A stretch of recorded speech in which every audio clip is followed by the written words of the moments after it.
Hi, എല്ലാവർക്കും നമ്മുടെ ചാനലിലേക്ക് വീണ്ടും സ്വാഗതം. അപ്പോൾ ക്രിസ്മസ് ഒക്കെ അടുത്ത് വരികയാണ്. അതുകൊണ്ട് തന്നെ ഞാനിന്ന് വന്നിട്ടുള്ളത് ഒരു പ്ലം കേക്കിൻ്റെ റെസിപ്പി ആയിട്ടാണ്. ഇത് നമ്മൾ ഇൻസ്റ്റൻ്റായിട്ട് ചെയ്യുന്നൊരു പ്ലം കേക്കാണ് കേട്ടോ. അപ്പോൾ നമുക്ക് വേഗം തന്നെ വീഡിയോയിലോട്ട് പോകാം. ഈ ഒരു പ്ലം കേക്ക് എങ്ങനെയാണ് തയ്യാറാക്കുന്നതെന്ന് നോക്കാം.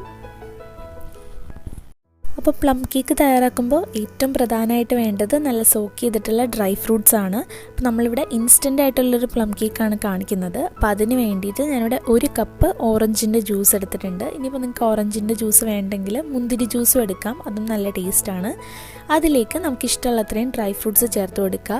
അപ്പോൾ ഏതെങ്കിലും ഞാനിവിടെ ഉണക്കമുന്തിരി എടുത്തിട്ടുണ്ട്, അതുപോലെ തന്നെ കുറച്ച് ടൂട്ടി ഫ്രൂട്ടി നട്ട്സ് എല്ലാം കൂടെ ചേർത്തിട്ട് 1 കപ്പ് എടുത്തിട്ടുണ്ട്. അതെല്ലാം നമുക്ക് ഈ ഓറഞ്ച് ജ്യൂസിൽ ചേർത്തിട്ട് നമ്മളിതൊന്ന് തിളപ്പിച്ചെടുക്കാൻ പോവുകയാണ്. അപ്പോൾ ഒരുപാട് നേരം സോക്ക് ചെയ്ത് വെക്കാൻ നേരമില്ലെങ്കിൽ നമുക്കിതുപോലെ ജ്യൂസിലിട്ടിട്ട് ഒന്ന് തിളപ്പിച്ചെടുക്കുകയാണെങ്കിൽ പെട്ടെന്ന് തന്നെ നമ്മുടെ ഡ്രൈ ഫ്രൂട്ട്സൊക്കെ നല്ല സോക്ക് ചെയ്ത് കിട്ടും. ഇനിയിപ്പോൾ നിങ്ങൾക്ക് ഒരുപാട് ടൈം ഉണ്ടെങ്കിൽ തലേന്ന് ഇതുപോലെ ജ്യൂസിലിട്ട് വെക്കുക, എന്നിട്ടത് ഫ്രിഡ്ജിൽ വെക്കുക, എന്നിട്ട് പിറ്റേ ദിവസം എടുത്തിട്ട് ചെയ്താൽ മതി. അപ്പോൾ ഇതുപോലെ തിളപ്പിക്കേണ്ട ആവശ്യമില്ല, അല്ലാതെ തന്നെ നന്നായിട്ട് ആ ജ്യൂസൊക്കെ ഇറങ്ങിയിട്ട് നമ്മുടെ ഡ്രൈ ഫ്രൂട്ട്സൊക്കെ നന്നായി സോക്ക് ചെയ്ത് കിട്ടും. അപ്പോൾ ഇതുപോലെ ആക്കിയിട്ട് ഫ്രിഡ്ജിൽ വെച്ചാൽ മതി. ഇതിപ്പോൾ ഞാൻ കുറച്ച് നേരം ഒന്ന് നന്നായി തിളപ്പിച്ചെടുത്തിട്ടുണ്ട്. തിളപ്പിച്ച ശേഷം നമുക്കിത് ഒരു അരമണിക്കൂറോ 1 മണിക്കൂറോ ഒന്ന് മാറ്റി വെച്ചിട്ടുണ്ടെങ്കിൽ നന്നായിട്ട് റെഡിയായി കിട്ടും. ഡ്രൈ ഫ്രൂട്ട്സൊക്കെ മാറ്റി വെച്ചു. ഇനി നമുക്ക് വേണ്ടത് കാരമലൈസ് ചെയ്യണം, കുറച്ച് പഞ്ചസാര, എങ്കിൽ മാത്രമേ നമ്മുടെ കേക്കിന് ആ ഒരു കളർ കിട്ടുള്ളൂ. അപ്പോൾ അതിന് വേണ്ടിയിട്ട് ഞാനൊരു പാനിലേക്ക് 1/4 കപ്പ് പഞ്ചസാര ചേർത്തിട്ടുണ്ട്. അതായത് ഒരു 4 ടേബിൾ സ്പൂൺ പഞ്ചസാര ചേർത്തിട്ടുണ്ട്. അതിൻ്റെ കൂടെ ഒരു 2 ടേബിൾ സ്പൂൺ വെള്ളം കൂടെ ചേർത്ത് കൊടുക്കുക. എന്നിട്ട് ഇത് നല്ല ലോ ഫ്ലെയിമിൽ വെച്ചിട്ട് ഇളക്കി കൊടുക്കുക. അപ്പോൾ കുറച്ച് കഴിയുമ്പോൾ പഞ്ചസാരയൊക്കെ മെൽറ്റായി അതുപോലെ നന്നായി തിളച്ച് കുറച്ച് കളറൊക്കെ മാറി വരാനായിട്ട് തുടങ്ങും. അപ്പോൾ ഒരു നല്ലൊരു ബ്രൗൺ കളർ ആവണം. ഇതുപോലെ കരിഞ്ഞു പോവാതെ പ്രത്യേകം ശ്രദ്ധിക്കുക. കരിഞ്ഞിട്ടുണ്ടെങ്കിൽ നമ്മുടെ കേക്കിന് ആ ഒരു ടേസ്റ്റ് വരും. അപ്പോൾ ഇതുപോലെ നല്ല ബ്രൗൺ കളർ ആവുന്ന സമയത്ത് നമ്മളിതിലേക്ക് തിളച്ച വെള്ളം ചേർത്ത് കൊടുക്കണം. ഞാനിവിടെ തിളച്ച വെള്ളം ഒരു 1/4 കപ്പാണ് ചേർത്ത് കൊടുക്കുന്നത്. അത് ചേർക്കുമ്പോൾ കുറേശ്ശെയായിട്ട് ചേർക്കാനായിട്ട് ശ്രദ്ധിക്കുക, പെട്ടെന്ന് ഇങ്ങനെ പൊട്ടിത്തെറിക്കും. അപ്പോൾ കുറേശ്ശെയായിട്ട് 1/4 കപ്പ് വെള്ളം നമുക്കിതിലേക്ക് ചേർത്ത് കൊടുക്കാം. അതുകൂടെ ഒഴിച്ചിട്ട് നമ്മളിത് നന്നായി ഒന്ന് തിളപ്പിച്ചെടുക്കാം. അപ്പോൾ ഏകദേശം ഈ ഒരു കളർ ഉണ്ടെങ്കിൽ നമ്മുടെ കേക്കിന് നല്ലൊരു കളർ കിട്ടും. എന്നാൽ ഇത് പൊട്ടും കരിഞ്ഞൊന്നും പോയിട്ടില്ല. ആ ഒരു രീതിയിൽ വേണം നമ്മൾ എടുക്കാൻ വേണ്ടിയിട്ട്. ഇതിപ്പോൾ നന്നായി തിളച്ച് വന്നിട്ടുണ്ട്. നന്നായിട്ട് തിളച്ച ശേഷം നമുക്കിതും തണുക്കാൻ വേണ്ടി മാറ്റിക്കാം. ഇനി ഞാൻ കേക്ക് തയ്യാറാക്കാൻ പോകുന്നത് ഇതുപോലൊരു കേക്ക് ടിന്നിലാണ്. ഇനിയിപ്പോൾ ഇതില്ലെങ്കിൽ നിങ്ങൾക്ക് സ്റ്റീലിൻ്റെ പാത്രം വേണമെങ്കിൽ എടുക്കാം. അതിൽ നന്നായിട്ട് എണ്ണ തൂവി കൊടുക്കുക. എണ്ണ തേച്ച് കൊടുത്ത ശേഷം ഞാൻ അതിൻ്റെ ഉള്ളിലേക്ക് ഒരു ബട്ടർ പേപ്പർ വെച്ച് കൊടുക്കുന്നുണ്ട്. ഇനിയിപ്പോൾ ബട്ടർ പേപ്പർ ഇല്ലയെന്നുണ്ടെങ്കിൽ കുറച്ച് പൊടിയൊന്ന് തൂവി കൊടുത്തിട്ട് എല്ലാ ഭാഗത്തും ഒന്ന് സ്പ്രെഡ് ചെയ്ത് കൊടുത്തിട്ട് എക്സ്ട്രാ വരുന്ന പൊടി തട്ടിക്കളഞ്ഞെടുത്താലും മതി. ഇനി നമുക്ക് ഡ്രൈ ആയിട്ടുള്ള ഇൻഗ്രീഡിയൻസ് ഒക്കെ ഒന്ന് അരിച്ചെടുക്കണം. അപ്പോൾ അതിന് വേണ്ടിയിട്ട് ഒരു അരിപ്പയിലേക്ക് 1 കപ്പ് മൈദ ഇട്ട് കൊടുത്തിട്ടുണ്ട്. ഞാനിപ്പോൾ ഒരു 240 ml കപ്പിലാണ് മൈദ എടുത്തിട്ടുള്ളത്. പിന്നെ ഇതിലേക്ക് 1 ടീസ്പൂൺ ബേക്കിംഗ് പൗഡറാണ് ചേർക്കുന്നത്. അതുപോലെ ഒരു നുള്ള് ഉപ്പും ചേർക്കുന്നുണ്ട്. ആ ഒരു മധുരമൊക്കെ ഒന്ന് ബാലൻസ് ചെയ്യാൻ വേണ്ടിയിട്ടാണ്. ഇതെല്ലാം കൂടെ നന്നായിട്ട് മിക്സ് ചെയ്തിട്ട് അരിച്ചെടുക്കുക. അപ്പോൾ നമ്മുടെ കേക്ക് നല്ല സോഫ്റ്റായി കിട്ടാൻ വേണ്ടിയിട്ടാണ്.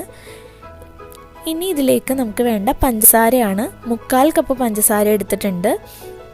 അത് നമുക്കൊരു മിക്സിയുടെ ജാറിലേക്ക് ഇട്ട് കൊടുക്കാം. അതിൻ്റെ കൂടെ തന്നെ നമുക്കിതിലേക്ക് ഒരു ചെറിയ കഷ്ണം പട്ട, അതുപോലെ ഒരു 3 ഏലക്കായ, ഒരു 3 കറയാമ്പൂ എടുത്തിട്ടുണ്ട്.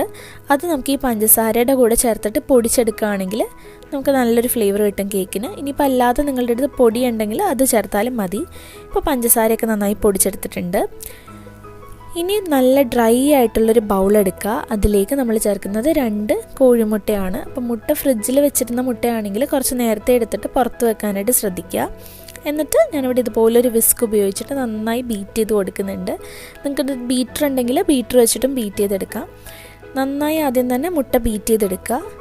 അതിനുശേഷം നമ്മളിതിലേക്ക് നേരത്തെ പൊടിച്ച് വെച്ചിട്ടുള്ള പഞ്ചസാര കുറേശ്ശെയായിട്ട് ചേർത്തിട്ട് നന്നായി ബീറ്റ് ചെയ്ത് കൊടുക്കുക. പഞ്ചസാര ചേർത്ത് നന്നായി ഇതുപോലെ ബീറ്റ് ചെയ്ത് കൊടുക്കുമ്പോൾ ആ ഒരു മുട്ടയുടെ ആ ഒരു മഞ്ഞ കളറൊക്കെ മാറിയിട്ട് ചെറുതായിട്ടൊരു കളറൊക്കെ മാറി ഒന്ന് പതഞ്ഞ് വരും നന്നായി. അപ്പോൾ അതുവരെ നന്നായിട്ട് ഇതുപോലെ ഒന്ന് ബീറ്റ് ചെയ്തെടുക്കുക. അപ്പോൾ നമ്മുടെ മുട്ടയും പഞ്ചസാരയും ഇതുപോലെ നന്നായി പതഞ്ഞ് വന്നിട്ടുണ്ട്. ഇനി ഇതിലേക്ക് ഒരു 6 ടേബിൾ സ്പൂൺ ഓയിലാണ് ചേർക്കുന്നത്. ഏതെങ്കിലും വെജിറ്റബിൾ ഓയിൽ ചേർത്ത് കൊടുക്കുക. വെളിച്ചെണ്ണ ചേർക്കാതിരിക്കാൻ പ്രത്യേകം ശ്രദ്ധിക്കുക. വേറെ ഏതെങ്കിലും ഓയിൽ ചേർത്ത് കൊടുക്കുക. നന്നായി യോജിപ്പിച്ചെടുത്തിട്ടുണ്ട്. ഇനി ഇതിലേക്ക് നമുക്ക് 1 ടീസ്പൂൺ വാനില എസൻസ് കൂടെ ചേർത്തിട്ട് ഒന്ന് മിക്സ് ചെയ്ത് കൊടുക്കാം. പിന്നെ നമ്മളിതിലേക്ക് നേരത്തെ റെഡിയാക്കി വെച്ചിട്ടുള്ള സിറപ്പാണ്, കാരമൽ സിറപ്പാണ്. അത് അരക്കപ്പ് ഉണ്ട് ഇപ്പോൾ. അപ്പോൾ നമ്മൾ നന്നായി തിളച്ചൊക്കെ ശേഷം അരക്കപ്പ് സിറപ്പാണുള്ളത്, അതുകൂടെ ചേർത്തിട്ട് നന്നായിട്ട് ഇളക്കി കൊടുത്തിട്ടുണ്ട്. ഇനി നമ്മളിതിലേക്ക് നേരത്തെ അരിച്ച് വെച്ചിട്ടുള്ള പൊടി അത് 1-2 സ്പൂണായിട്ട് ചേർത്ത് കൊടുക്കുക. കാരണം ഒരുമിച്ച് ചേർത്തിട്ടുണ്ടെങ്കിൽ എല്ലാം കൂടെ കട്ടയായി പോവും. അപ്പോൾ കുറേശ്ശെ ചേർത്ത് അത് നന്നായി യോജിപ്പിച്ചെടുക്കുക. അപ്പോൾ ഞാനിതുപോലെ ഒരു മരത്തിൻ്റെ കയ്യിൽ വെച്ചിട്ട് പതുക്കെ ഒന്ന് ഫോൾഡ് ചെയ്ത് കൊടുക്കുന്നുണ്ട്. അപ്പോൾ മുട്ടയൊക്കെ ചേർത്തുകൊണ്ട് തന്നെ ഒരുപാടിട്ട് നമ്മൾ ഇളക്കാതിരിക്കുന്നതാണ് നല്ലത്. കുറേശ്ശെ പൊടി ചേർത്ത് ഇതുപോലെ എല്ലാമായിട്ട് നന്നായി യോജിപ്പിച്ചെടുത്താൽ മാത്രം മതി. അപ്പോൾ ഒരുമിച്ച് ചേർത്തിട്ടുണ്ടെങ്കിൽ പെട്ടെന്ന് കട്ടയായി പോവുകയും ചെയ്യും.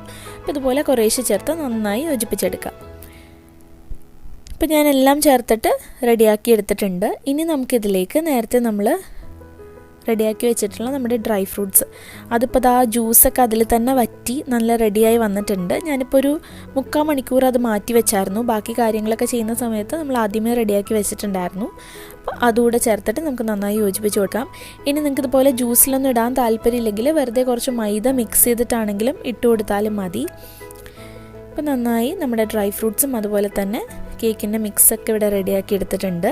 ഇതിപ്പോൾ ഏകദേശം 1 കിലോൻ്റെ കേക്ക് ഉണ്ടാവും, ആ ഒരു അളവിലാണ് ഉള്ളത്. അപ്പോൾ ഞാൻ 2 കേക്ക് ടിന്നിലായിട്ടാണ് ഇതിപ്പോൾ ബേക്ക് ചെയ്തെടുക്കാനായിട്ട് പോകുന്നത്. നമ്മൾ ഒരു കേക്ക് ടിന്നിൽ ഒഴിച്ചിട്ടുണ്ടെങ്കിൽ ഇത് നിറഞ്ഞു പോവും, അത്രയും നമുക്ക് ഒഴിക്കാൻ പാടില്ല. കേക്ക് ടിന്നിൻ്റെ ഒരു 1/4 ഭാഗത്തോളേ നമ്മൾ കേക്കിൻ്റെ ബാറ്റർ ഒഴിക്കാൻ പാടുള്ളൂ, അല്ലെങ്കിൽ അത് പൊങ്ങി പോവും. അപ്പോൾ നമുക്ക് 2 കേക്ക് ടിന്നിലായിട്ട് വെച്ചിട്ട് ഇത് ബേക്ക് ചെയ്തിട്ടെടുക്കാം.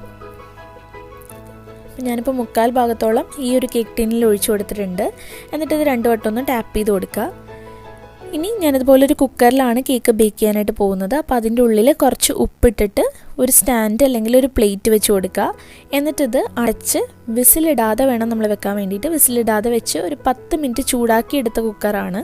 10 മിനിറ്റ് നമ്മൾ പ്രീ ഹീറ്റ് ചെയ്ത ശേഷം നമ്മളിതിലേക്ക് കേക്കിൻ്റെ ടിൻ വെച്ച് കൊടുക്കുക. എന്നിട്ട് നേരത്തെ ചെയ്ത പോലെ തന്നെ വിസിലിടാതെ വേണം അടച്ചു വെക്കാൻ വേണ്ടിയിട്ട്. പിന്നെ പ്രീ ഹീറ്റ് ചെയ്യുന്ന സമയത്ത് നമുക്ക് ഹൈ ഫ്ലെയിം വെച്ചിട്ട് ചെയ്യാം. അതിനുശേഷം നമ്മൾ കേക്ക് ടിൻ വെച്ച് കഴിഞ്ഞപ്പോൾ എപ്പോഴും ലോ ഫ്ലെയിം വെച്ചിട്ട് വേണം കേക്ക് ബേക്ക് ചെയ്തെടുക്കാൻ വേണ്ടിയിട്ട്, അല്ലെങ്കിൽ അടിഭാഗം കരിഞ്ഞു പോകും.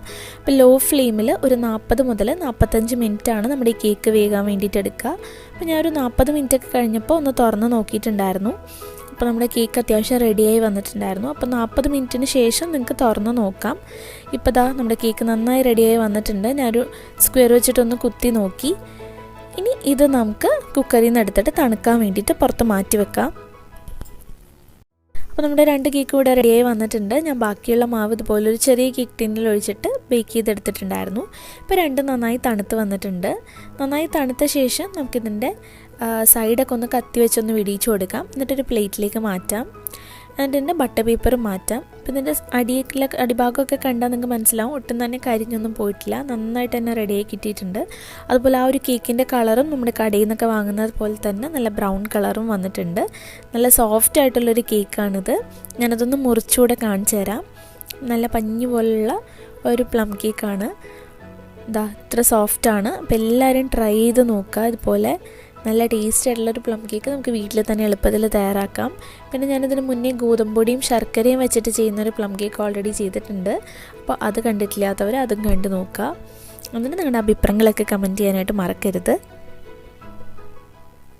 അപ്പോൾ നമ്മുടെ ചാനൽ ഇതുവരെ സബ്സ്ക്രൈബ് ചെയ്തിട്ടില്ലെങ്കിൽ താഴെ ഒരു റെഡ് കളറിലൊരു സബ്സ്ക്രൈബിൻ്റെ ബട്ടൺ ഉണ്ട്, അത് പ്രസ് ചെയ്തിട്ട് തൊട്ടടുത്തുള്ള ബെല്ലൈക്കണിലൂടെ ക്ലിക്ക് ചെയ്യുക. എന്നിട്ട് ഓൾ എന്നുള്ള ഓപ്ഷൻ കൂടെ സെലക്ട് ചെയ്യുക കേട്ടോ, നോട്ടിഫിക്കേഷൻസിനായിട്ട്.